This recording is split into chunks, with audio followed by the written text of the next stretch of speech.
I feel really good. I want to thank my teammates and my coaching staff for putting me in a good position to be able to do what I'm capable of doing every night.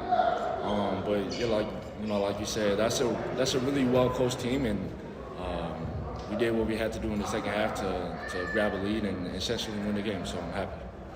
As everyone can see, it was real loud in there, and there were a couple guys that's from the past that came in as well to just show their support for what Louis meant to St. John's, and yeah, it was just really energetic out there, and we all fed off that, and we came up with wins, so it was really good for us.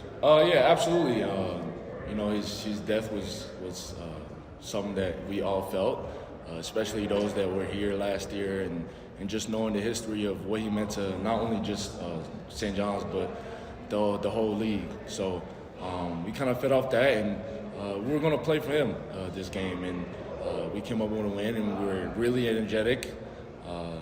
Not as much as we were in the second half, but we came up with the win, and everybody's excited, and we're really happy, and now we move on. I say he gives us a different dynamic when he gets in the game. He can speed up the other team, and he also speeds us up on offense, and we get out and run. So I say it was good to have him back today.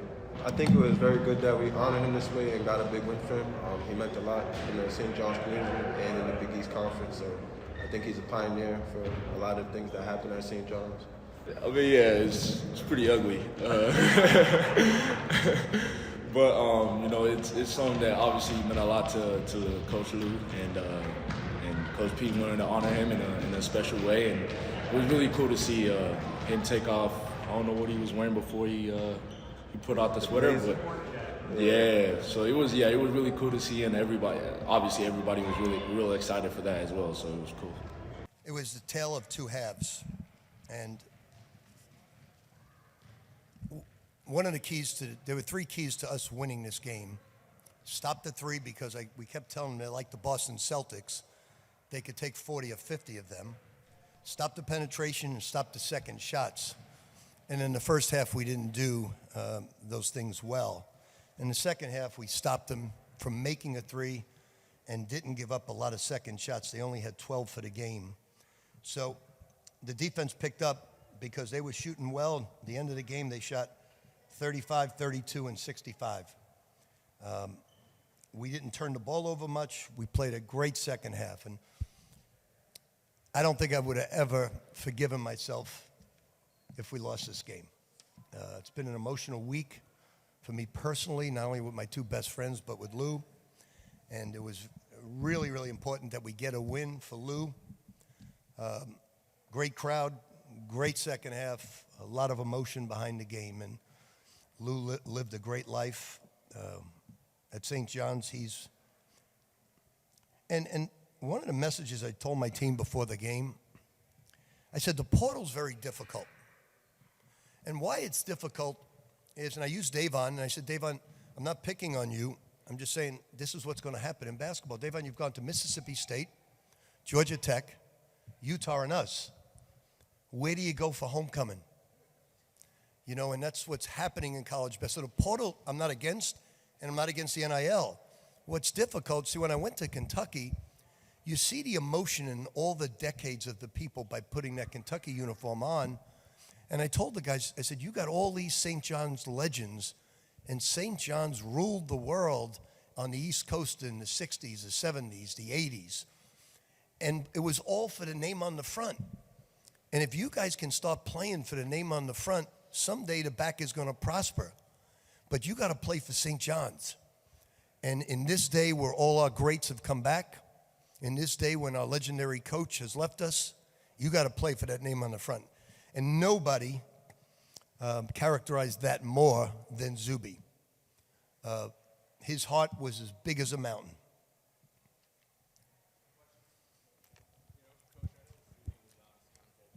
But the four guys that are back from last year are tangibly better. Now that you've went through that experience in this climate, as you assess how you're going to build a roster year to year moving forward, are you going to prioritize retention of who's in the program as much as who's in the portal? Well, that's a great point, John. I think that's why Marquette is ahead of all of us right now. their retention is very good. Now, we all may catch up to them, but we have the potential to have Zuby back, Brady back, Sim back, Ruben back, Lefty back, and one other player I'm missing. No, RJ and the big fella, Vince. So that would be awesome. But I want to get that feeling that I had at Kentucky, Providence, Louisville, even BU, where they really understand what it means to be a St. John's Red Storm basketball player. And I thought in the second half that Zuby really, really played so hard that it was contagious for the rest of the guys. Rick, when did you decide you were going to wear the sweater? I just said to Matt Bernstein, our great equipment guy, look, I looked online, had 5 people look online, and they said, nobody can find that sweater. Rightfully so. Lou was a legendary person, legendary coach, but one of the 5 worst stresses in the history of the game. And we couldn't find that sweater anywhere, so we found the pieces, cut out the pieces, and took it to a seamstress from Calvin Klein. And she put it together, and that sweater's going to rest in peace with Lou. So you're not going to wear it until you lose? No, it's at half court, and it's staying there. That's Lou's. What did the crowd really, when you came out and you showed the sweater, the crowd really reacted to that? What did you just think of that moment for you? You know, I was sad the whole week. It's just when I cry over movies. So when I saw all the players come back and I saw them in church and you see the grief in their eyes, whether it's Chris Mullin or Mark Jackson or Walter Berry and all the guys that came back, it's just somebody special to them left. And the great thing about being a Catholic is celebrating lives. And for my friends who are in their 80s, even though they're best friends, and Lou, who's just shy of 100, we can really celebrate their life. Prior to 1 year ago, Lou basically had a healthy life.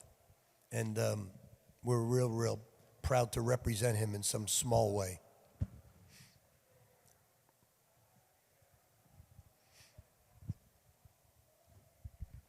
Rick, over the last 2 weeks or so, you've talked about creating a culture here at St. John's and having your players be like a St. John's man. I'm just curious how much of that idea that you have of as a St. John's man was created by Louis.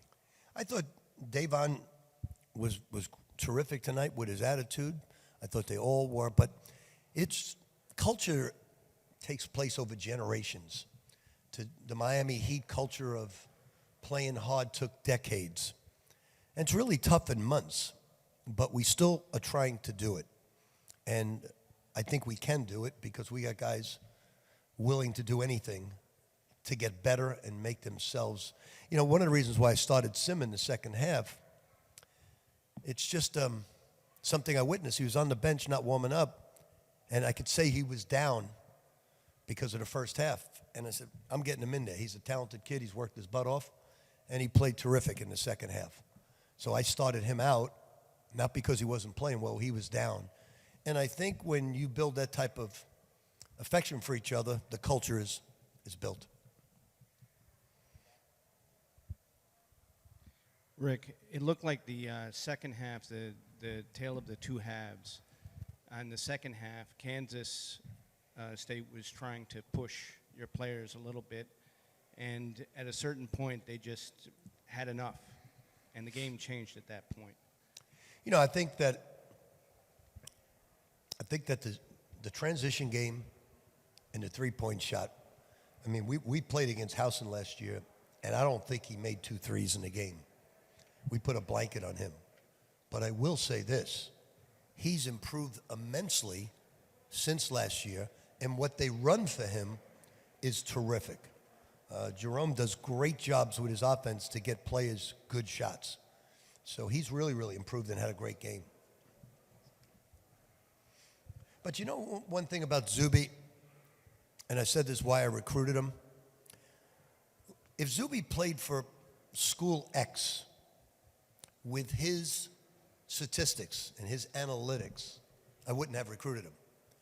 But because he played for Bill Self, one of the premier coaches in our game. I knew he'd be fundamentally sound.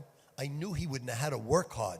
And that's one of the keys to evaluating is who they play for. Because if you get a Bill Self guy, you have to play hard. You're going to be good defensively. You have to listen. And that was a big factor in why I recruited him, was he played for Bill Self. Because if you looked at his statistics, you wouldn't recruit him.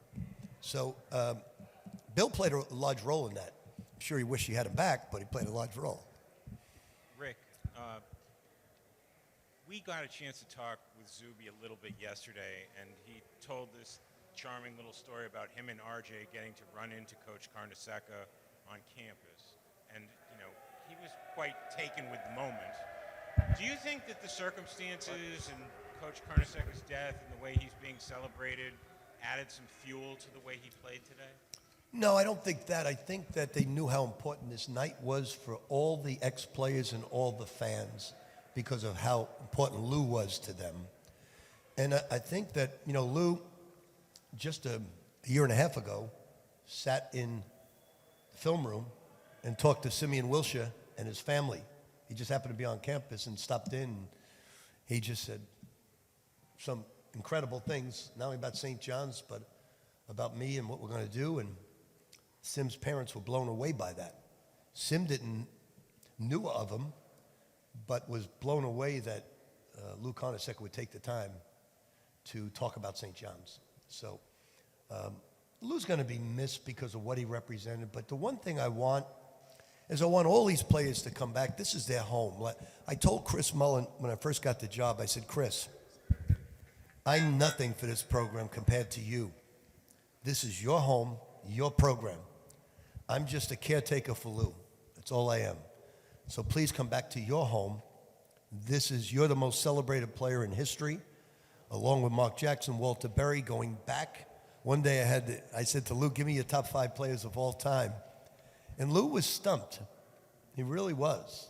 Because I think Walter Berry was 2-time player of the year. Obviously, Chris Mullen, maybe most celebrated. And then there was a player he mentioned long time ago. You remember his name? No, not Sonny Dove, not Joe Dupree, not Warren. No, not Joe.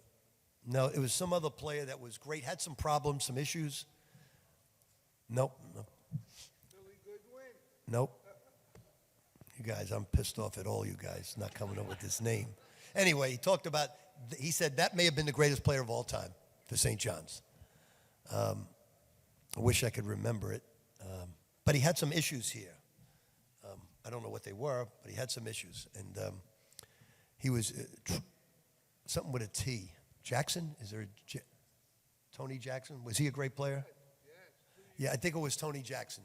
That's who it was. I don't remember the year or anything, but he said, look, nobody was as talented as this guy. But I used to watch in Carnesecca Joe Dupree and Johnny Warren. I used to watch those guys because back then, if you didn't root for St. John's, you rooted for North Carolina a little bit because the players were going there. And then it took off. Then New York became St. John's team. And Rick, about Smith, during this week, Zuby told us that, like, you know, the team and he sort of got on the same page. He came back to practice. For you, where is Smith in terms of getting He's back? fine. You know, I told him, I said, look, I've got the shortest memory in the world. I said, everybody makes mistakes. It's what you do about mistakes that counts. I said, so you're a big part of this team. You're going to help us win. I said, you learn valuable lessons from making mistakes, but it's no big deal. I wanted the team to decide, not me, and I wanted them to talk to him because it's their locker room. I think the one thing you learn about being a professional coach is it's their locker room, it's their team. We manage the offenses and the defenses. We don't score points. We don't grab rebounds. Our ability sometimes is way overrated, and the players are way underrated. And the players tonight just played with tremendous heart, and they really did Lou proud, did me proud, the fans, all the ex-players, you know, who came back, and that's exciting.